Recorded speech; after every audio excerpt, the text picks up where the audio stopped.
Shalom Aleichem. Mishnah Yomi is in chapter 4 of Rosh Hashanah, Mishnah Bet. Yesterday, in the beginning of this chapter, we discussed what happens when Rosh Hashanah falls on a Shabbos. There were limited spaces that were appropriate to blow shofar because we were concerned people would carry their shofar in the public domain, which is forbidden on the Sabbath, to take their shofar somewhere to get instruction in how to properly blow it.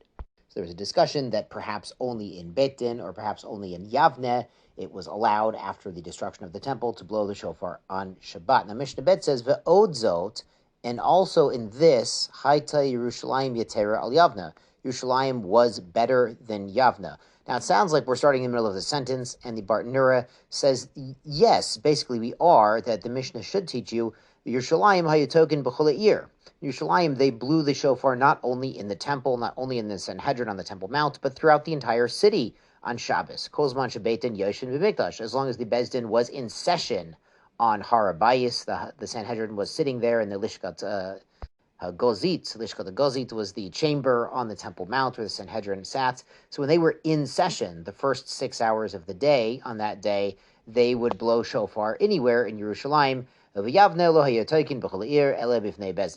it was only Davka in the room with the Beis Din that they allowed blowing the shofar on Shabbos. So Yerushalayim had this other advantage, and the Mishnah explains it was not only that advantage that the Bartanura brings, but Shekola Ir Shi Roesh Shamat Krova Yechola, but any village that was within eye shot or earshot of Yerushalayim and was able, the people there were able to come to Yerushalayim, so they were in the Tchum Shabbos, Tokin, so they could still blow the shofar because they were sort of a suburb of Yerushalayim. They were sort of secondary and included in Yerushalayim. But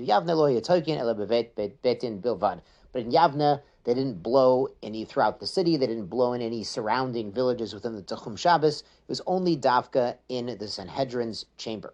Mishnah Gimel, Rishona Hayu Lulav Nitel b'Mikdash Shiva. Originally, when we had the temple, the Lulav, now we're getting back to Sukkot. This should sound very familiar with our studies of Sukkot. It was taken for 7 days. That would include even Shabbos. Medina Yom Echad, and out in the Medina, that means outside the temple, only on the first day of Sukkot did we take the 4 species, the Arbat Minim, which we call the Lulav for short, because that's the tallest one. Now, we recall our discussion in the Mishnayos and Sukkot, when the first day of Sukkot fell on Shabbos, they would still take the 4 species, the Lulav, in the temple, but not outside. Again, this is the same concern that we have by the shofar, that someone's going to carry their Lulav or their shofar in the public domain, do a problem, a malacha of hotzah on Shabbos in order to know how to use it properly to do the mitzvah. Now the Mishnah here continues, Mishacharav Beit HaMikdash. After the temple was destroyed, we should see it again soon rebuilt, Hitkin Rabbi Yochanan ben Zakkai. So Rabbi Yochanan ben Zakkai, who made the takan about blowing shofar, he also made a takan about lulav. Shea lulav nitel b'medina shiva zecher lemikdash. That outside of the temple, meaning throughout Klal Yisrael, wherever we are, we take our lulav 7 days as a remembrance to the temple. Now, what this literally means is 7 days except Shabbos. Since Shabbos falls, there is a Shabbos during Sukkot, we don't take our lulav to shul that day, but all the other days, so it could be any day of the week besides Shabbos, we do take the lulav as a zecher lemikdash. And finally, the Mishnah says a similar enactment Rabbi Yochanan made, Yom Hanef Kulo Aser, and that the day of waving, the whole day is Aser. Now, we actually explained this when we were talking about the Karban Omer and Pesachim. When we were talking about Pesach, what they do the night that everyone in Chutz La'aretz, in Golus, is having their second Seder, over there in Yerushalayim, they are cutting barley, the fresh barley that's been specially designated for this Karban Omer, and then they take it to the temple and they grind it up very, very fine, and they bring this Omer, this bread mincha offering from the first of the barley. And since this Omer was waved in the temple as part of the procedure, it was called Yom Hanef, the day of the waving.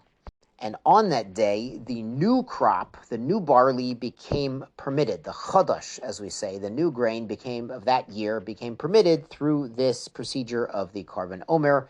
However, after the temple, that was usually done pretty early in the day, early in the morning. They got it done at least before lunch. So you could have your new crops before lunch, yeah? But without the temple, we have a concern, and it's more than a concern, it's a fervent desire that the temple will be rebuilt on that very day, the day after the first day of Pesach. The second day of Pesach and we will have to bring the carbon omer, and we might bring it a little late. We're building a brand new temple and getting everybody tahor, inaugurating everything, preparing everything. So we got to go out and cut some barley, bring a carbon omer too. So they might not bring it when we have the new Beis Hamikdash, the Beis Shlishi, until later in the day. So that entire day we should not eat chadash, because God willing, we're going to get a temple that day.